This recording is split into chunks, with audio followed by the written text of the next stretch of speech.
보시죠. 기부금 2월 송금 산입은 뭐냐면 우리 감가상각비랑 좀 유사하다라고 보시면 돼요. 우리 감가상각비도 한도 초과가 있으면 단기의 시행부족의 범위 내에서 송금으로 좀 인정해줬죠. 기억나시죠, 여러분들? 감가상각비. 뭐냐면 기부도 마찬가지예요. 우리가 접대비 한도 초과는 이런 쓰레기야 이거예요. 야, 접대를 많이 했으니 나쁜 놈. 약간 이런 거지만 기부금 한도 초과는 나쁜 놈이에요, 안타까워요? 세무서 입장에서. 좀 안타깝죠, 여러분. 기부를 많이 한 거는 좀 많이 안타깝죠, 여러분들. 맞죠? 그래서 송금으로 인정을 못 받은 거잖아요, 여러분들.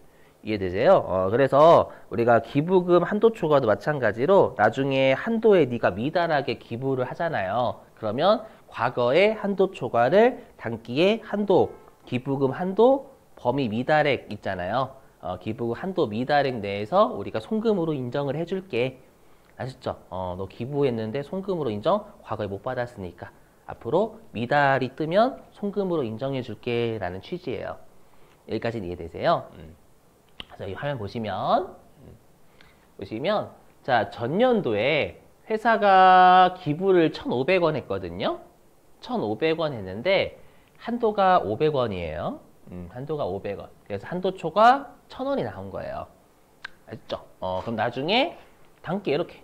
자, 단기에 기부금 지출액이 1,500원이에요. 1,500원인데 한도가 2,000원이에요. 그럼 한도 미달이 500원 뜨잖아요.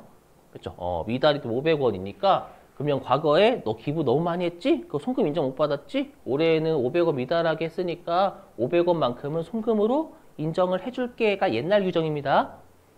근데 문제가 있어요. 이건 옛날 규정까지 알아야 지금 규정이 왜 만들어졌는지가 이해가 되시고 입력도 우리가 수월하게 할 수 있어요. 일단 요거 왜 이렇게 됐는지를 이해를 하셔야. 뭐냐면 우리가 기부금 한도 초과 있죠. 좀 이따 하겠지만 기부금 한도 초과는 무조건 우리가 평생 한도 미달이 뜨면 무조건 한도 초과를 송금으로 인정해 주는 게 아니라 시점에 제한이 있어요. 10년간만 이월시켜줘. 10년간만. 알죠? 그래서 만약에 얘가 2022년도잖아요. 한도 초과 뜬 게 2022년도면 2032년도까지 한도 미달이 떠야 인정을 해주는 거예요. 옛날 규정을 따르면.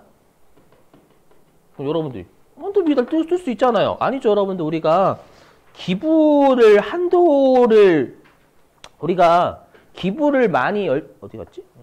기부를 많이 하시는 분들은 한도 그런 거 안 따지시잖아요, 여러분들. 실제로 뭐 아이유 씨나 여러분들 뭐 김장훈 씨 대표적으로 맞죠? 그런 분들은 기부금 한도 같은 거 안 따지고 본인이 그냥 기부 열심히 하죠. 맞죠? 그러면 그분들은 계속 한도 초과에 걸릴 수 있잖아요. 그러면 2032년도까지 계속 기부금 한도 초과 떠버리는 거예요. 그러면 송금으로 인정을 기부금 한도 초과를 받을 수 있어요, 없어요? 계속 못 받고 한도 초과만 늘어나는 거예요. 맞죠? 그러면 그런 사람은 오히려 제재가 되는 거예요.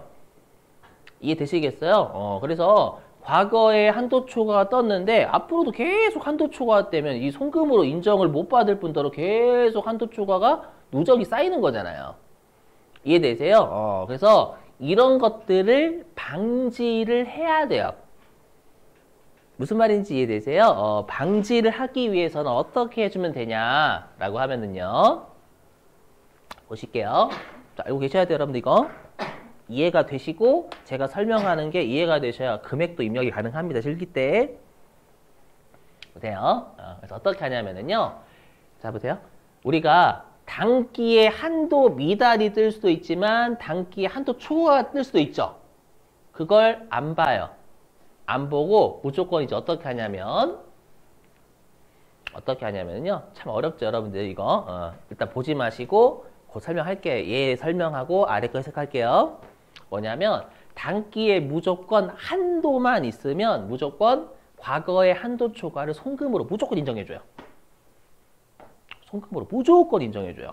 그럼 예를 들어 볼게요. 여기 보시면 만약에 이거 금액을 바꿔봐가지고 단기에 내가 2,500원을 기부를 한 거예요. 2,500원. 알죠? 그럼 이때는 한도 미달이에요? 한도 초과예요? 초과죠. 초과하니까 이게 만약에 10년 동안 뜨면 계속 한도초가 500원씩 10년 동안 누적되는 거잖아요. 맞죠? 그래서 예전에 그랬지만 지금 어떻게 하냐면 단기에 무조건 한도가 있죠. 한도가 있으니까 무조건 과거의 한도 초과를 단기에 송금될 한도만 있으면 무조건 송금으로 인정해줘요.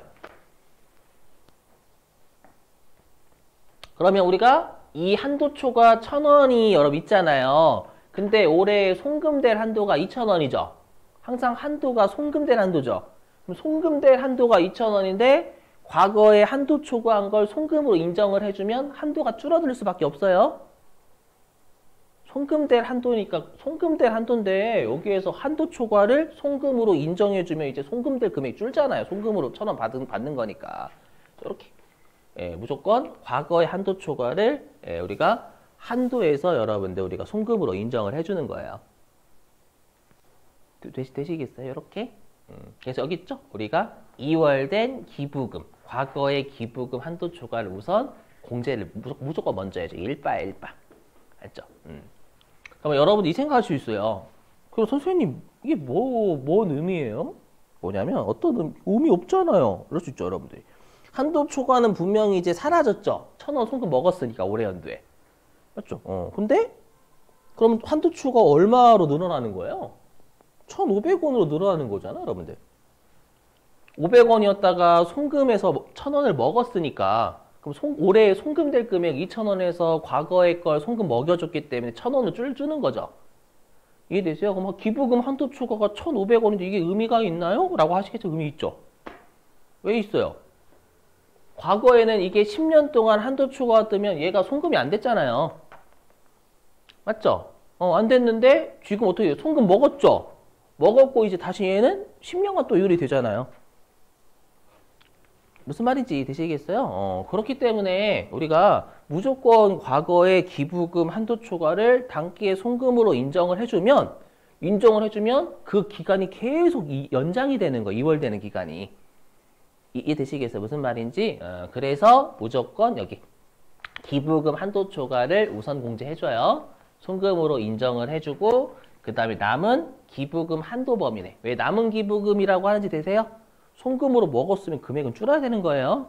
이거 계산도 할 줄 있으셔야 돼요. 나중에 14장에서 출제했었어요. 실제로. 그래서 한도가 1,000원으로 줄어드니까 한도 초과는 1,500원이 나오는 거예요. 이렇게. 그럼 얘는 나중에 또 한도가 있다면 또 바로 추인되겠죠, 여러분들.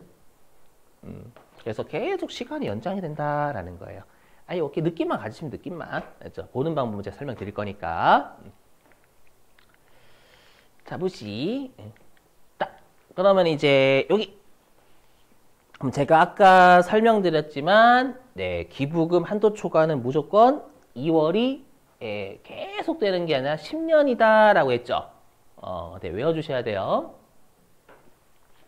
뭐냐면, 우리가 법정 기부금이든 지정 기부금이든 한도 초과액은 10년간 2월 돼서 송금으로 인정해 주거든요. 근데 문제가 뭐냐면, 이 10년간 2월 되는 게 2013년도 이후에 우리가 한도 초과액만 들어와요. 그래서 2012년도까지는 5년간 2월이 돼요. 5년간. 그러면 이제 여러분들 여기에서 뭐를 헷갈리기 시작하냐면 2월 결손금하고 여기는 기부금 한도 초과를 2월 되는 걸 이제 머리에 섞여요. 왜냐면 우리가 아까 했던 2월 결손금, 우리가 과세표준 구할 때 각사소득에서 빼는 2월 결손금이든 우리가 기부금 쪽에서 빼는 2월 결손금 있잖아요. 기준소득 구할 때 빼는 2월 결손금은 5년, 10년, 15년 이렇게 쓰고 2008년, 2019년도까지 2020년도 이후 이렇게 나눠주잖아요. 맞죠?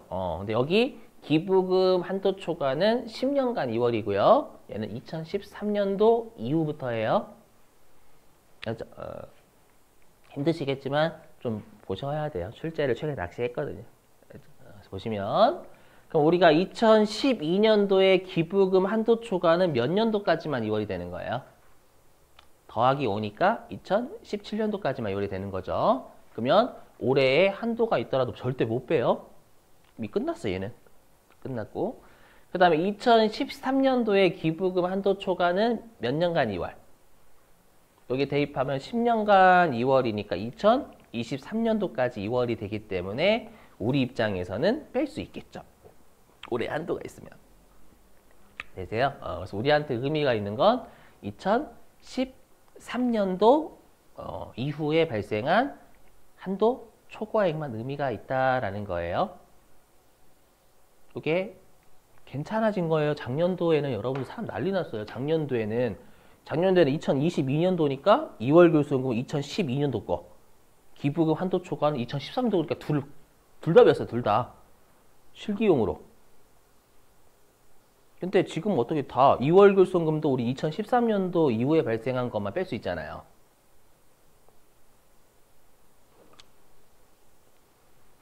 왜냐하면 우리 2월 교수연금 2009년도 이후에 발생한 건 10년간 2월이잖아요, 여러분들. 맞죠? 그럼 2013년도에 발생한 건 2023년도 각사소득에 뺄 수 있는 거죠. 그리고 기부금 한도 초과도 2013년도 이후에 발생한 것만 뺄 수 있는 거를 같아줬어요, 그게. 같아줬으니까 작년도에 시험 보신 분들보다는 오히려 더 나아진 거예요. 작년도까지 막 난리 났었거든요. 머리에서 막 불났어.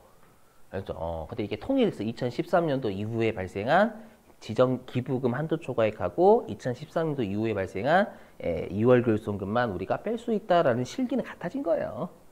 그렇죠? 이론은 좀 짜증날 수 있지만, 그렇죠?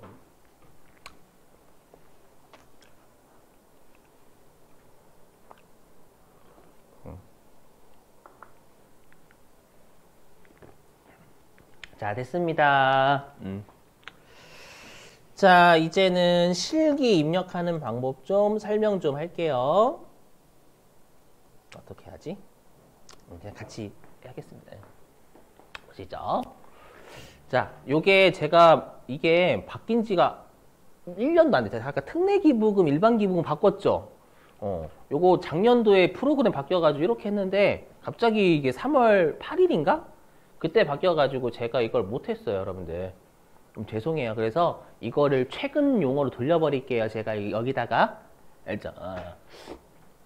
그래서 뭐였냐면 이건 2022년도에는 프로그램이 이렇게 됐었거든요. 기부금에 대해서 어떻게 됐었냐면 여기 24조 2항 해가지고 변호사가 됐었어야 돼. 변호사가 우리가. 변호사 24조 2항 해가지고 외웠어. 제가 변호사가 된 기분이었어요. 여러분 이거 외우고 있었거든요. 그때. 갑자기 특례기 바뀌는 거 짜증나. 갑자기 사람이 막 이렇게. 그래서 어떻게 바뀌었냐면 이렇게 바뀌었어요. 이제 프로그램 이제 지금 들어가시면 얘가 이제 어떻게 돼 있냐면은요. 얘가 이제 특례기부금 이렇게 돼 있어요. 즉 1번이 법정기부금이라는 사실 변하지 않아요. 알죠? 그리고 2번이 어떻게 됐냐면 얘가 일반기부금 이렇게 돌아갔어요. 이렇게. 하지만 1번이 법정, 2번이 지정, 3번은 안 나오고 우리 사주조합에 기부하는 거 안 나오고 4번 그 밖의 기부금이 비정기부금이라는 사실은 절대 안 변해요. 알죠? 단지 이름만 계속 왔다 갔다 하는 거예요. 승질나게.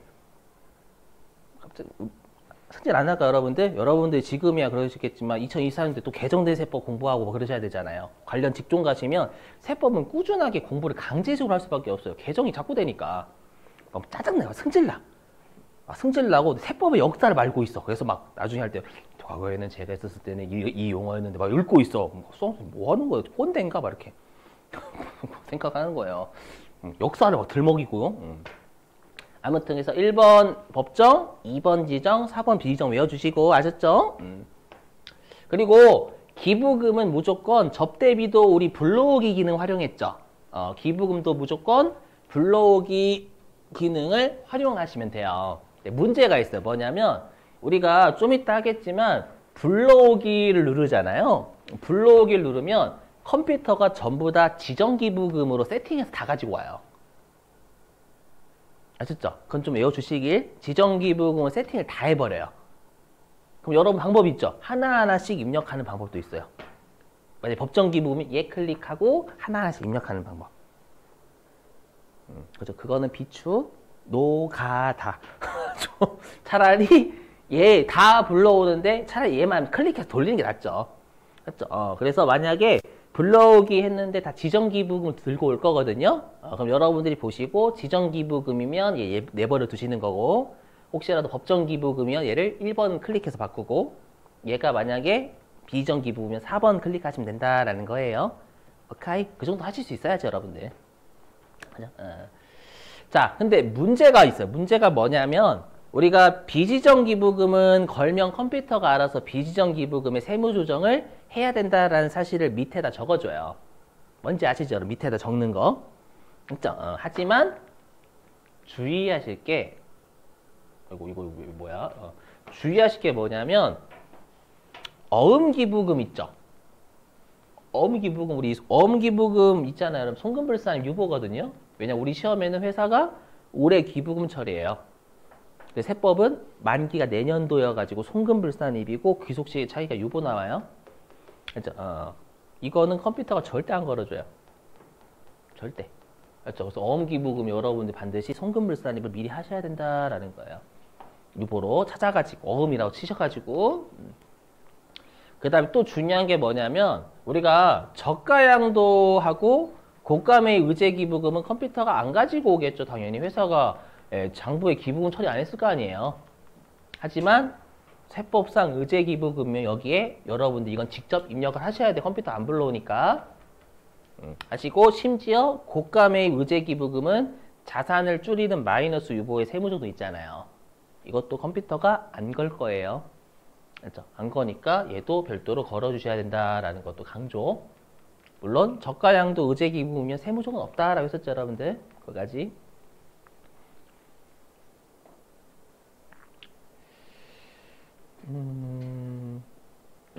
잠깐만요. 그리고 이거 아니고 이것도 또 설명. 뭐냐면 얘예요, 얘. 여기 화면 보실래요? 여기 아래 건데 뭐냐면 여기 여러분 당기순이 입금사, 요 입금산입이 가산조정이에요. 그 다음에 여기 송금산입이 차감조정입니다, 여러분들. 차감조정. 우리가 여기까지 하면 1번, 2번, 3번까지 하면 차가감 소득금액이다라고 했어요. 차가감 소득금액. 그죠? 그리고 차가감 소득금액에 기부금을 더하면 우리가 기부금 지출 전 세법상 소득으로 돌아간다 하면서요.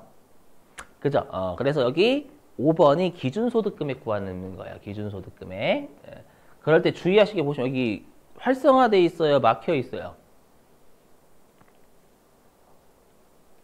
막혀 있어요. 이걸 뚫어줘야 돼요. 혀를 뚫어줘요. 혀를 뚫어? 혀를 뚫어야 돼요? 혀를 왜 뚫어? 혀를 뚫어야 돼요? 그러면 우리가 기억나시죠? 감가상각 쪽에서도 회사계상 상각비 수정하려면 수정 눌렀잖아요. 마찬가지로 여기에서 수정 누르시면 여기가 흰색으로 활성화가 돼요. 입력할 수 있게. 함기. 대신에 중요한 건 뭐냐면 여기 가산 조정이나 차감 조정에는 우리가 기부금 자체에 대한 세무준을 꼭 반영한 금액이 돼야 된다라는 거. 그렇죠? 여기에서 많이 낚여요. 많이, 제일 낚시를 많이 나가는 데가 여기입니다. 여기. 조심하시고. 자, 그 다음에 여기는 쉬워요. 뭐냐면 기부금 조정인데요. 여기는 쉬워. 컴퓨터가 알아서 다 계산해 주는데 2월액만 좀 살짝 조심. 어떻게 되냐면 여기 아이고 요거 모르고 못 바꿨네. 요거 제가 수정할게요. 우리 2023년 기준이잖아요. 그럼 2023년 기준이면 2013년도 이후에 발생한 2월 결손금만 의미가 있죠, 여러분들. 그죠?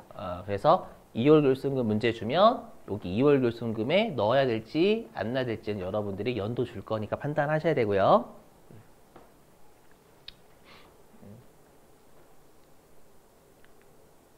자, 그 다음에 여기 아래 여기에요. 뭐냐면 기부금 2월액 명세 보이시죠? 그렇죠? 2월액 명세.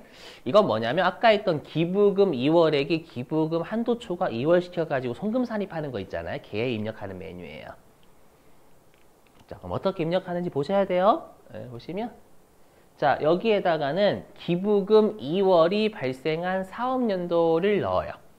그러니까 예를 들면 만약에 2021년도에 색깔이 그런가? 2021년도에 기부금 한도 초과가 나오면 얘를 2021년도에 발생한 놈이다 라고 적어줘야 된다라는 거예요. 그래서 적고요. 그리고 무조건이에요. 그럼 우리가 기부금 한도 초과는 법정 기부금이 있을 수도 있고 지정 기부금이 있을 수도 있죠. 그럼 법정 기부금 한도 초과는 법정 기부금 내에서만 공제받을 수 있는 거고, 그 다음에 지정 기부금 한도 초과는 지정 기부금 올해 한도 범위 내에서 송금이 되는 거지, 법정이 지정 쪽에서 송금되고 그런 건 없어요. 항상 똑같은 기부금 범위 내에서 우리가 송금으로 우리가 산입되는 거예요. 그래서 1번은 무조건 법정이고 2번은 지정이에요. 그래서 해당 지금 사례로 따지면, 자, 지금 사례로 따지면 어느 사업연도에 발생한 법정 기부금과 지정 기부금인지를 걸어주는 거예요. 한도 초과가 언제 발생했는지. 여기까지. 그리고 요 한도 초과 송금 불산 이백은 말 그대로 해당 사업연도의 기부금 한도 초과가 총 얼마 떴는지를 적는 거예요. 총 얼마. 그래서 예를 들면 우리 시험에서 2021년도에 예를 들어가지고 지정 기부금 한도 초과가 10,000원 떴다라고 가정해 볼게요. 알죠? 2021년도 적고 우리가 지정 기부금이가 2클릭하고 그 다음에 10,000원 입력하면 이게 2021년도에 발생한 지정 기부금 한도 초과 10,000원입니다. 라고 적어주는 거예요. 자, 이렇게. 물론 저랑 연습하면 또 이해되실 거예요. 자, 그리고 기공제액은 뭐냐면, 그럼 우리가 2023년도 문제다라고 하면 2021년도에 기부금 한도 초과는 2022년도에 한도가 있으면 우리가 송금을 일단 먼저 인정받잖아요. 무조건. 맞죠? 그래서 예를 들어가지고 시험엔 줘요. 2022년도에 기부금이 한도가 있어가지고 예를 들어가지고 7,000원을 먹고 왔대. 그럴 수 있겠죠, 여러분들? 그래서 7,000원을 먹고 왔으면 2023년도로 넘어온 2021년도에 지정기부 한도 초과는 3,000원밖에 안 되겠죠. 이해되시겠어요? 그건 컴퓨터가 알아서 계산해줘요. 쥐가 알아서 계산을 해줘요. 그래서 전기 이전에 추인돼서 공제된 거 이미 입력 하고, 그 다음에 이건 자동 계산해주고, 해당 연도 송금 추인액은 여러분들이 걸어주셔야 돼요. 얼마가 추인되는지. 걸어주시는 건 반드시 여러분들이 세법상 한도를 보고 한도가 넉넉하면 다 추인해 주는 거고 한도가 넉넉하지 않으면 일부만 추인해 주는 거죠. 뭐 예를 들면 여기 아까 따지면 그럼 공제 가능한 잔액이 3,000원이잖아요. 맞죠? 근데 여러분이 봤더니 지정기부금 한도가 올해 4,000원이래. 4,000원이 무조건 3,000원 다 먹을 수 있는 거죠. 송금 먼저 인정받으니까. 그럼 그때는 3,000원 넣으시면 되는 거고. 이해되세요? 근데 만약에 올해의 지정기부금 한도가 1,000원밖에 없대요. 그러면 1,000원까지만 먹을 수 있는 거잖아요, 올해는. 그렇죠? 그러면 여기다 1,000원 입력하면 알아서 2,000원은 컴퓨터가 이월시켜주는 차기로 2024년도 이후로 넘기겠다고. 그렇죠? 한번 실기하면서 같이 해볼게요, 얘는. 자, 됐습니다. 근데 지금부터 이제 그 예제 풀 거거든요. 일단 예제는 어디 좀 피시냐면, 요 교재에 있는 게 괜찮아가지고 문제가 다 포괄적으로 저자분이 좀 생각해가지고 넣어놨거든요. 467페이지. 467. 피시고, 요 예제 가지고 한번 하고 여러분들한테 맡겨보는 형식으로 똑같이 진행할게요. 자, 10분 쉬셨다가 11시 27분